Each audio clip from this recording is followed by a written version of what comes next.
आइए दोस्तों, मैं हूं महफूज बशर और आप देख रहे हैं MS410 न्यूज़। तो आइए चलते हैं आज की एक बड़ी खबर की तरफ। नासिक के एवला में अफगानी मूल के रिफ्यूजी ख्वाजा सैयद चिश्ती उर्फ ज़रीफ बाबा की मंगलवार देर रात हुई हत्या के मामले में गुरुवार को एक शख्स को गिरफ्तार कर लिया गया है। अन्य आरोपियों की तलाश में फिलहाल 3 टीमों को लगाया गया है। इनमें से एक टीम जल्द ही उत्तर प्रदेश के लिए रवाना होने वाली है। इस बीच जांच में ये बात सामने आई है कि 35 वर्षीय ज़रीफ बाबा बॉलीवुड के तीनों खान के नाम का इस्तेमाल कर करोड़ों की कमाई कर रहे थे। अपने वीडियो में भी वो शाहरुख, सलमान और आमिर खान की तस्वीरें और उनके वीडियोस इस्तेमाल कर ये बताने की कोशिश करते थे कि खान स्टार्स उन्हें और उनकी बातों को मानकर ही इतने बड़े स्टार्स बने हैं। खान स्टार्स पर बनाए वीडियोस से बड़े फॉलोअर्स, खान स्टार्स पर बनाए गए इन वीडियोस के सहारे ही बाबा के फॉलोअर्स और कमाई तेजी से बढ़ी। इसके बाद से बाबा IB इंटेलिजेंस ब्यूरो के रडार पर आ गए थे। वावी पुलिस ने साल 2021 में ज़रीफ बाबा, उनकी पत्नी और ड्राइवर गफ्फार की जांच कर एक रिपोर्ट 22 अप्रैल 2021 को इंटेलिजेंस ब्यूरो को सौंपी थी, जिसमें उनके बारे में काफी हद तक जानकारी एकत्रित की गई थी। नासिक पुलिस के मुताबिक सूफी ज़रीफ बाबा की हत्या में उनके ड्राइवर के अलावा उनका अन्य कोई शिष्य या साथी भी शामिल है।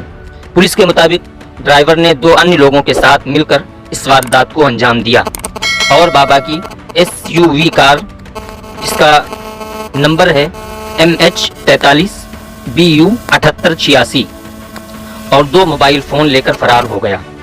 शाहरुख, सलमान और आमिर खान के नाम और तस्वीरों का इस्तेमाल करने की वजह से कुछ ही समय में YouTube पर बाबा के सब्सक्राइबर की संख्या लाखों में पहुंच गई।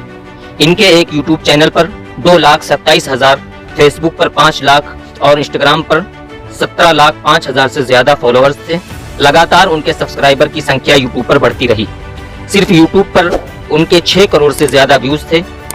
वहीं बाबा के नाम पर 2 और YouTube चैनल भी हैं। माना जा रहा है कि ये चैनल भी ज़रीफ बाबा की कमाई का बड़ा माध्यम था। स्टाइल के चलते थे मशहूर।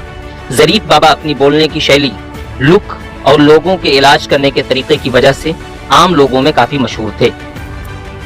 उनके वीडियोस में उन्हें सूफी लिबास में नाचते हुए भी देखा जा रहा है।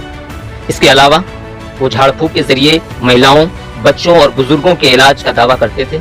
यही वजह है कि देश के कोने कोने से लोग उनसे मिलने आते थे। नासिक में 35 साल के अफगान सूफी गुरु ख्वाजा सैयद ज़रीफ चिश्ती की हत्या हो गई। नासिक में उन्हें सुनने बड़ी भीड़ जुटती थी। वो बहुत लोकप्रिय थे। यूट्यूब पर लाखों लोग उनके फॉलोअर्स थे। उन्होंने भारत में दूसरे नामों से कई प्रॉपर्टी भी खरीदी। माना जा रहा है कि उनकी हत्या प्रॉपर्टी विवाद में ही हुई है। महाराष्ट्र के नासिक के जंगलों में अफगानिस्तान से 4 साल पहले भारत आए युवा सूफी बाबा ख्वाजा सैयद ज़रीफ चिश्ती का मर्डर उन्हीं के परिचितों ने कर दिया। पुलिस का मानना है कि यह हत्या प्रॉपर्टी विवाद में की गई। ज़रीफ बाबा या सूफी बाबा के नाम से लोकप्रिय इन सूफी बाबा की जिंदगी भी कुछ कम रोचक नहीं है। इसमें उनके प्यार और विवाह की बातें भी शामिल हैं, जिसे वर्ष 2018 में कर्नाटक के अखबारों ने खूब उछाला था। लेकिन बाबा और उनके फॉलोअर लगातार इसका खंडन करते रहे। वर्ष 2017 में एक खूबसूरत व्यक्तित्व वाला युवक शरणार्थी के तौर पर भारत आया। दरअसल वो अफगानिस्तान से सीधे भारत नहीं आया था, बल्कि पाकिस्तान और ईरान के रास्ते यहाँ आया था। वो खुद को चिश्ती सूफी घराने से संबंधित बताता था। वो जब गाता था तो लोग मंत्रमुग्ध हो जाते थे। देखने में ऐसा कि हर कोई रीझ जाए। सूफी बाबा के लिबास में वो बहुत मुलायमियत से जब उपदेश देता तो लोग उसे सुनते रह जाते।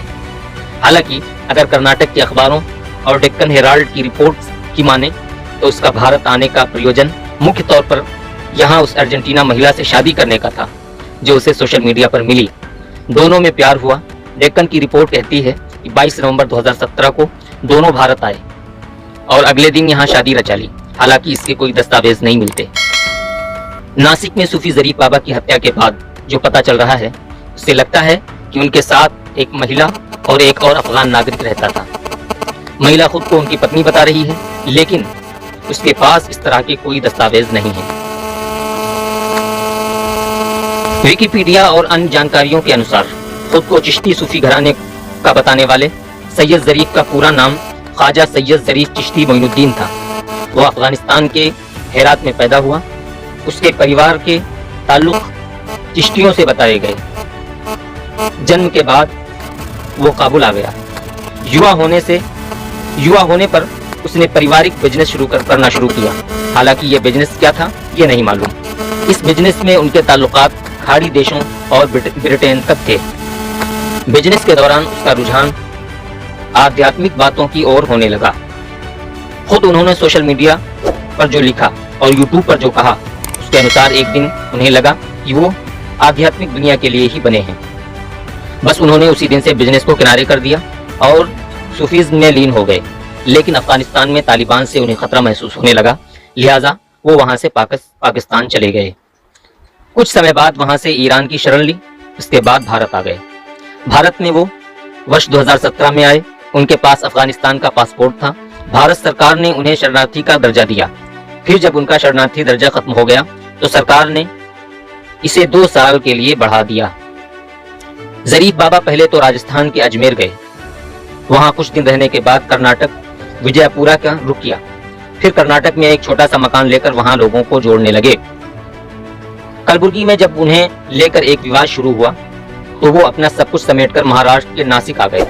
नासिक में वो काफी लोकप्रिय हो गए। लोग उन्हें जानने लगे। काफी भीड़ उनके इर्द गिर्द इकट्ठी होने लगी। बड़े पैमाने पर यहाँ उनके फॉलोअर बनने लगे। वैसे बाहर से भी लोग उनके पास काफी आते थे। कहा जाता है कि भारत में सूफी बाबा ने अब तक के 3.5 करोड़ की प्रॉपर्टी इतने समय में बना ली थी। इतनी जल्दी इतनी प्रॉपर्टी खरीद लेना भी हैरानी की ही बात है। क्योंकि वो शरणार्थी थे, लिहाजा भारत में अपने नाम से प्रॉपर्टी नहीं खरीद सकते थे। वो तमाम प्रॉपर्टी अपने करीबी लोगों के नाम से खरीदते थे। उन्हें भरोसा था कि एक दिन भारत सरकार उन्हें नागरिकता दे देगी और ये तब वो अपने नाम करा लेंगे। लेकिन नासिक में उनकी हत्या भी शायद एक प्रॉपर्टी को लेकर ही हुई और उनके करीबियों ने पिस्तौल से गोली चलाकर उन्हें मार दिया। सूफी बाबा आमतौर पर जरीफ बाबा के नाम से ज्यादा लोकप्रिय थे। उन्होंने वर्ष 2017 में ही अपना एक यूट्यूब चैनल बनाया था जो खूब चलता है। इससे उन्हें कमाई भी होती है। हालांकि उन्हें दान से भी खूब पैसा मिलता था। दान देश विदेश दोनों जगहों से आता था। यूट्यूब पर उनके 2,27,000 फॉलोअर थे। उनके वीडियोस के व्यूज 6 करोड़ से अधिक थे। ट्विटर पर भी उनका अकाउंट था, उस पर वो लगातार सक्रिय दिखते थे। इंस्टाग्राम और फेसबुक से भी वो जुड़े थे। यहाँ भी इनके वीडियोस लगातार अपलोड होते थे। ये वीडियोस उपदेश वाले होते थे। डेक्कन हेराल्ड अखबार में 13 अप्रैल 2018 में एक रिपोर्ट प्रकाशित हुई जिसमें बताया गया कि 5 महीने बाद ही उनका प्यार विवादास्पद स्थितियों में खत्म हो गया। रिपोर्ट में कहा गया कि जिस समय बाबा भारत से बाहर थे तब सोशल मीडिया पर उन्हें एक अर्जेंटीना युवती डेनियला मिली। वो सूफीज़्म में दिलचस्पी रखती थी। दोनों में प्यार हो गया। उन्होंने फिर भारत आकर मिलने और शादी करने का फैसला किया। नवंबर 2017 वो भारत आए, यहीं शादी की। जब बाबा जरीफ कर्नाटक के कलबुर्गी में छोटा मकान लेकर रहने लगे थे और वहां उनके आसपास प्रशंसक जुड़ने लगे थे, तब तक डेनियला पत्नी के तौर पर उनके साथ रहती थी। इसी दौरान दोनों का मनमुटाव होने लगा। बात इतनी बिगड़ी कि डेनियला ने इस प्रकरण में अर्जेंटीना दूतावास को सूचित किया। फिर मामला गंभीर होने पर दूतावास के लोगों ने उसे वहां से निकाला और वो वापस अर्जेंटीना लौट गई। ना तो उसने बाबा के खिलाफ कोई मामला स्थानीय पुलिस में दर्ज किया और ना ही बाबा ने कुछ किया, बल्कि इस विवाद के बाद कलबुर्गी में वो विवादास्पद होने लगे थे, तो उन्होंने महाराष्ट्र के नासिक का रुख किया। चलिए फिर जल्दी ही मिलते हैं किसी दूसरी बड़ी खबर के साथ। फिलहाल हमें दीजिए इजाजत। जय हिंद, जय भारत।